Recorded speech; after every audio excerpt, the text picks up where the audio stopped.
ভারত এবং আয়ারল্যান্ডের ৭৫ বছর কূটনৈতিক সম্পর্কের উদযাপনে গালওয়ের আইরিশ গ্রুপ ম্যাগনাস এবং কলকাতার বেহালা নতুন দল মিলিতভাবে একটি প্যান্ডেল তৈরি করতে চলেছে। আইরিশ দূতাবাসের মতে ভারত এবং আয়ারল্যান্ডের মেলবন্ধনে কলকাতায় যে পুজোটি উদযাপিত হবে সেখানে হিন্দু দেবী দুর্গা এবং সেল্টিক দেবী দানু উভয়কেই পুজো করা হবে। আয়ারল্যান্ডের রাষ্ট্রদূত কেভিন কেলি বলেছেন, কলকাতা দুর্গাপুজো হলো সব থেকে বড় উৎসবগুলির মধ্যে অন্যতম। এই উৎসবে সৃজনশীলতা এবং সাম্প্রদায়িক মেলবন্ধন এক কথায় অনবদ্য। এই বছর আইরিশ এবং কলকাতার শিল্পীরা একত্রিত হয়ে একটি পুজো উদযাপিত করতে চলেছে ৭৫তম বার্ষিকী উপলক্ষে। আয়ারল্যান্ড এবং ভারতের কূটনৈতিক সম্পর্ক প্রতিষ্ঠিত হয় ১৯৪৭ সালে। দেখুন, এটা আমাদের মায়াঙ্ক জালান, তিনি আমাদের ক্লাবের সঙ্গে দীর্ঘদিন ধরেই যুক্ত। এই বছরের সভাপতিও তিনি। মায়াঙ্ক জালান, তার পরিচয় হচ্ছে তিনি আয়ারল্যান্ডের কলকাতার কনসুলেট, কেভেন্টারের কর্ণধার।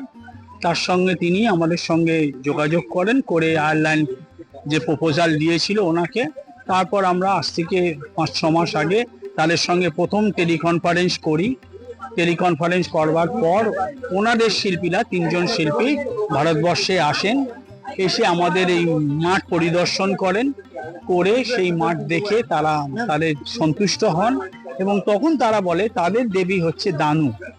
আমাদের দেবী যেমন মা দুর্গা, আয়ারল্যান্ডের দেবী হচ্ছে দানু। এই দুটো যুগসূত্র রেখে যদি কোনো কাজ করা যায়, তো আমাদের শিল্পী সঞ্জীব তিনি ব্যাপারটাকে ভীষণভাবে আগ্রহী হন।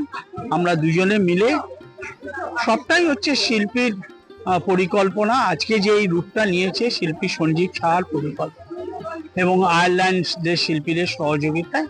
আমরা যে দুর্গাপুজোর প্রেজেন্টেশনটা এখানে করেছি, সেটা প্রথমে যখন আমরা এখানে কাজ করতে আসি তখন জানলাম যে আমাদের সঙ্গে আয়ারল্যান্ড যে শিল্পীরা যৌথভাবে কাজ করতে চাইছেন।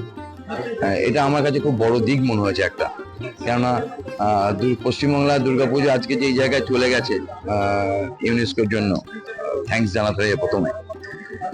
আজকে শুধু কলকাতার মধ্যে আটকে নেই, সারা বিশ্ব জেনে গেছে।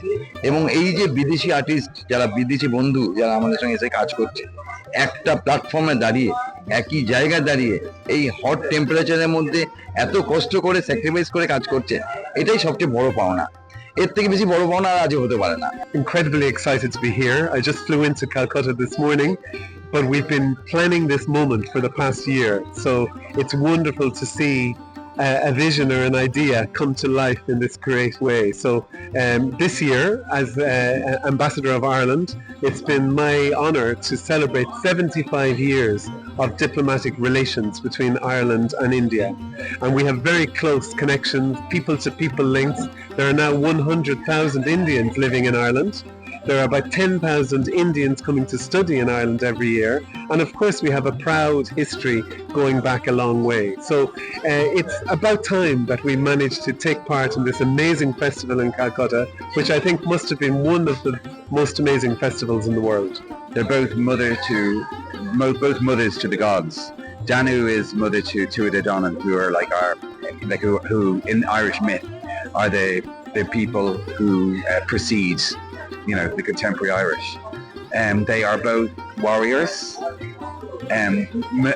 They're both warriors. Danu, then, when Christianity comes to Ireland, many of Danu's traits are co-opted, are adopted by one of our saints, Saint Bridget. And Saint Bridget is today, Saint Bridget's Day celebrates femininity and womanhood. Today. And as I was saying to the ambassador, we should do a pandal to Saint Bridget and invite Sanjeev to help us do it in Ireland. That would be good. We should copy you. First time in Yeah, it's my first time in India in general, and what an amazing city and what an amazing country. And what about your thing this festival? This festival is remarkable. Like the fact that you create art for 2 million, 10 million people to come out and see, and that people, the appetite for experiencing art, the appetite for enjoying art, it's just a remark. I can understand why it is UNESCO listed. It is truly remarkable. I've never seen anything like it. Sonjay report, S News.